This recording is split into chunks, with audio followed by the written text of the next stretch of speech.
আজকে নুরুল হক নূরকে এইভাবে হামলা করেছে, আগামী কয়েকদিন পর যে এই সেনাবাহিনী তারেক রহমানকে মারবে না, জামাতের আমিরকে মারবে না, কিংবা এনসিপি নেতৃবৃন্দকে মারবে না, তার কোনো নিশ্চয়তা নাই। আসলে আমরা আমাদের উপরে জাতীয় পার্টির নেতাকর্মীরা ইট পাটকেল নিক্ষেপ করেছিল এবং সেখানে আমরা আহত হয়েছি। আমাদের বিভিন্ন নেতাকর্মী, অনেক নেতাকর্মী আহত হয়েছে। কারণ আমার নিচে ওই যে চোখের নিচে এখানে ইট লাগার কারণে এখানে ফ্র্যাকচার হয়েছে এবং এটা সেলাই লাগছে। পরবর্তীতে আমরা নূরভাই সহ সংবাদ সম্মেলনে দাঁড়িয়েছিলাম, হঠাৎ করে পুলিশ এবং সেনাবাহিনী যৌথ হামলা করছে এবং তারা আমরা কিছুই বুঝতে পারি নাই, বুঝে ওঠার আগেই আতর্কিত হামলা করছে এবং তারা আমাদের পার্টি অফিসে এমন কোনো জায়গা নাই যে জায়গায় তারা হামলা করে নাই।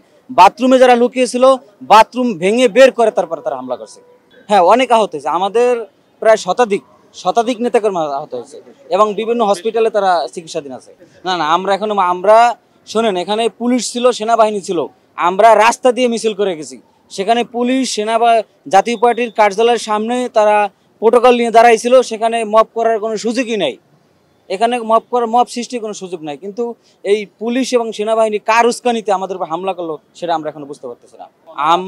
আমরা চাচ্ছি জাতীয় পার্টি এই আওয়ামী লীগের দোসর, তারা বিগত স্বৈরাচারী শেখ হাসিনার আমলে তারা শেখ হাসিনার হয়ে বিভিন্ন নির্বাচনে এই আওয়ামী লীগকে প্রাধান্য দেওয়ার জন্য তারা একসাথে ছিল, যার কারণে আমরাও এই আওয়ামী লীগ সহ 14 দলকে টোটালি আমরা নিষেধ চাচ্ছি। বর্তমানে নূরভাই জ্ঞান ফিরছে, তার নাক ভেঙে গেছে এবং চোখে মারাত্মক জখম হয়েছে, আর মুখের দুই চোয়াল ফ্র্যাকচার হয়েছে।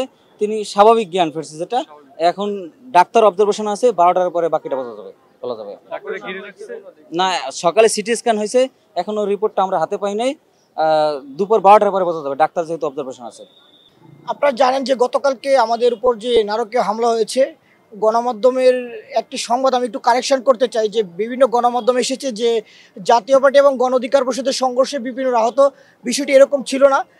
আমাদের দলের সভাপতি নুরুল হক নূর, উনি আমাদের কার্যালয়ের নিচে ছিলেন। উনি প্রেস ব্রিফিং করার সময় অতর্কিতভাবে পুলিশ এবং সেনাবাহিনী সেখানে হামলা করে।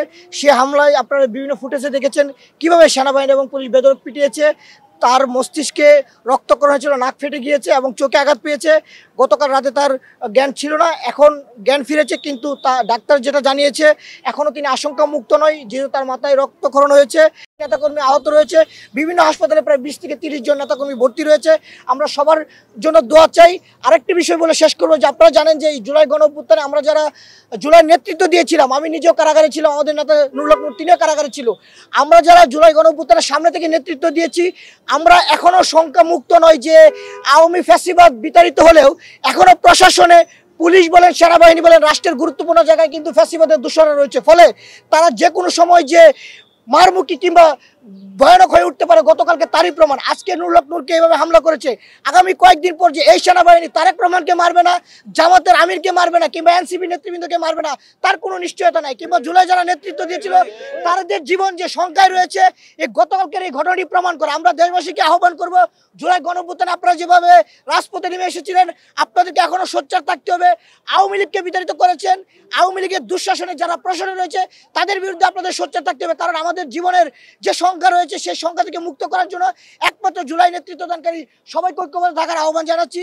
আমরা নুরুল হক নূরের যে স্বাস্থ্যের সবশেষ আপডেটটি আমি আবারও বলছি, উনি গতকালকে রাতে সেন্সলেস ছিল, এখন ওনার জ্ঞান কিছুটা ফিরেছে, কিন্তু ডাক্তার যেটি জানিয়েছে তিনি এখনো শঙ্কামুক্ত নয়, যেহেতু তার মস্তিষ্কে রক্তক্ষরণ হয়েছিল, নাক ফেটে গিয়েছে, চোখে আঘাত পেয়েছে। আমরা তার পরিবারের পক্ষ থেকে এবং দলের পক্ষ থেকে দোয়া চাই। একটা বিষয় প্রথমত একজন জানতে চেয়েছেন কোনো ধরনের অপারেশন, এখন পর্যন্ত কোনো ধরনের অপারেশন লাগেনি, যেহেতু উনি সেন্সলেস ছিলেন, এখন কিছুটা জ্ঞান ফিরেছে। অপারেশনের বিষয়টা এখন পর্যন্ত চিকিৎসক বা হাসপাতাল কর্তৃপক্ষ কিছু জানেনি। আরেকটি বিষয় হচ্ছে, আপনারা দেখেছেন যে সেনাবাহিনী এবং পুলিশের সাথে লাল টি শার্ট পরা, খয়েরি কালার টি শার্ট পরা একজন ব্যক্তি আমরা দেখেছি যে লাঠিচার্জ করে আমাদের একজন নেতাকে বেধড়ক পিটিয়েছে। ওনার বিষয়ে পুলিশ প্রশাসনের পক্ষ থেকে আমরা বিভিন্ন সূত্রে জানতে পেরেছি উনি পুলিশ প্রশাসনের কেউ না। আমরা সরকারের কাছে অনতিবিলম্বে তার পরিচয় চিহ্নিত করার দাবি জানাচ্ছি। পাশাপাশি আমরা বলছিলাম যে জাতীয় পার্টির কার্যালয়ের সামনে শুধু জাতীয় পার্টির লোকজন ছিল না, আমাদের বিকেলে যে মিছিল ছিল সেই মিছিলে জাতীয় পার্টির কার্যালয়ের সামনে থেকে 2 থেকে 300 লোক অতর্কিতভাবে পিছন থেকে হামলা করে। সেখানে ছাত্রলীগ, যুবলীগ এবং আওয়ামী লীগের সন্ত্রাসীরা ছিল, তারাই মূলত আমাদের উপর পূর্ব পরিকল্পিতভাবে হামলা চালায়। পরবর্তীতে আমাদের নুরুল নূর এবং আমাদের অন্যান্য নেতাকর্মীদের উপর আমাদের দলীয় কার্যালয়ে সেখানে জাতীয় পার্টির নেতাকর্মী ছিল না।